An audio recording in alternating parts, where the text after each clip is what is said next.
Hey everyone, welcome to this explainer. I'm a clinical pharmacy expert, and honestly, I am super excited to take you on this journey today. Our main goal? We're going to bridge the centuries-old traditional use of agarwood, which is such a revered medicinal material, with cutting-edge, modern scientific quality control. We're going to see exactly how the lab validates the clinic. So here is our roadmap for today. We're going to cover the clinical dilemma, chemical fingerprints, the molecular protagonist, network pharmacology, clinical translation, and finally, a practical clinical prescription guide. Let's get right into it. All right, part one, the clinical dilemma. Specifically, we're talking about consistency and efficacy. Here is a massive frustration I hear from practitioners all the time. The market is just absolutely flooded with all these different grades of agarwood, and some of it, quite frankly, is pretty inferior.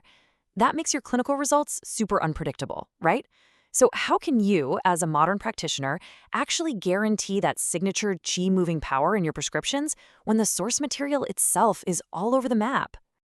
Okay, let's dive into this. I love this analogy from traditional Chinese medicine physician Dr. Su Peiqian. Imagine agarwood as this highly efficient traffic cop. Whenever a patient overeats or they're under immense stress, their digestive system or liver qi basically suffers a massive traffic jam. Agarwood steps right in to rapidly clear out that stagnation. Boom, the bloating, the pain, the acid reflux, it's just resolved. But here's the catch. For the traffic cop to actually do their job, they have to show up for duty. Quality is literally everything here. Moving on to part two, chemical fingerprints. This is the laboratory detective work. Let's see how this builds in the lab. Scientists use a really rigorous three-step workflow to weed out the inferior substitutes from authentic agarwood.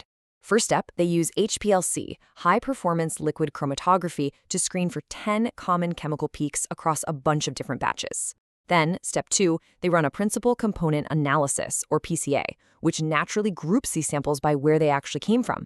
Finally, step three, they apply a heavy-duty statistical method called OPL-SDA. This screens for the ultimate definitive chemical difference between the good stuff and the bad stuff. Think of the resulting S-plot from that OPL-SDA model as a sort of digital sieve. It visualizes that final, crucial step. By plotting all the chemical data from dozens of batches, the model completely isolates the single most important molecular difference between high and low-quality agarwood. Those dots way out on the far edges, they aren't just random data points. They represent the exact specific chemical compounds that literally dictate whether your prescription is going to work or if it's going to fail. Which brings us to part three, the molecular protagonist. We are targeting agrotetrol. So through all that intense lab work, scientists found our absolute star of the show, agarwotetrol.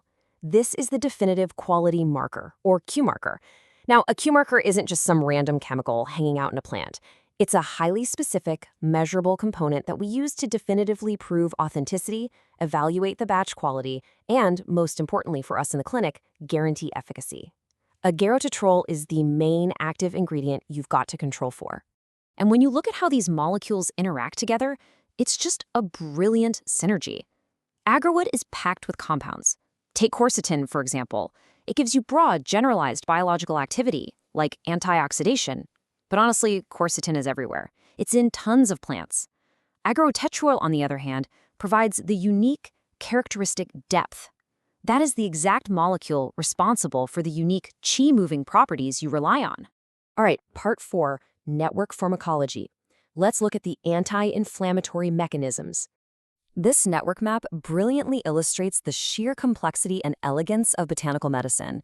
It links agarwood's active components to specific protein targets in the human body, and then directly to the biological pathways they actually influence.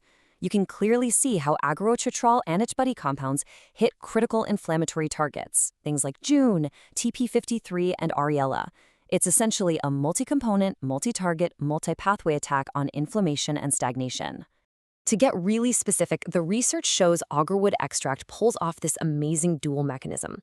On one hand, it significantly drops those damaging pro-inflammatory markers in the liver and the rest of the body. I'm talking about ALT, AST, and interleukin-1.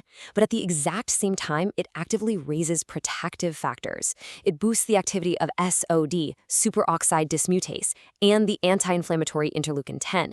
So it isn't just stopping the damage, it is actively promoting repair. Moving to part 5, clinical translation. let's look at respiratory and digestive applications. This is where it all clicks together. We can directly map the traditional concepts you diagnose every single day to the modern biological pathways we just talked about. When a patient comes in and you diagnose GI stagnation, that bloated, spasming stomach, Agarwood is actually in there blocking calcium channels, which physically soothes those gastrointestinal spasms. And when you diagnose liver qi stagnation, that intense stress-induced rib pain, Agarwood is actively modulating the TNF inflammatory pathway. It's the exact same healing process, just described by ancient theory and modern science. Clinically speaking, studies prove Agarwood does some heavy lifting. It significantly promotes gastric emptying and intestinal transit, literally getting things moving again. It's got incredibly strong anti-diarrheal effects too. Plus, it eases respiratory distress by relaxing airways' smooth muscle. And going totally beyond the digestive and respiratory systems, it's actually been shown to protect against myocardial ischemia, meaning it reduces damage from oxygen deprivation in the heart by acting on the HIF-1 signaling pathway. Finally, Part 6, the Clinical Prescription Guide. Let's get into some actionable takeaways.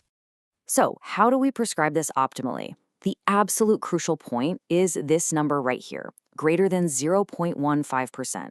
When you're sourcing or verifying your Agarwood prescriptions, you absolutely need to look for analytical data confirming the agrotretal content is strictly above that 0.15% mark.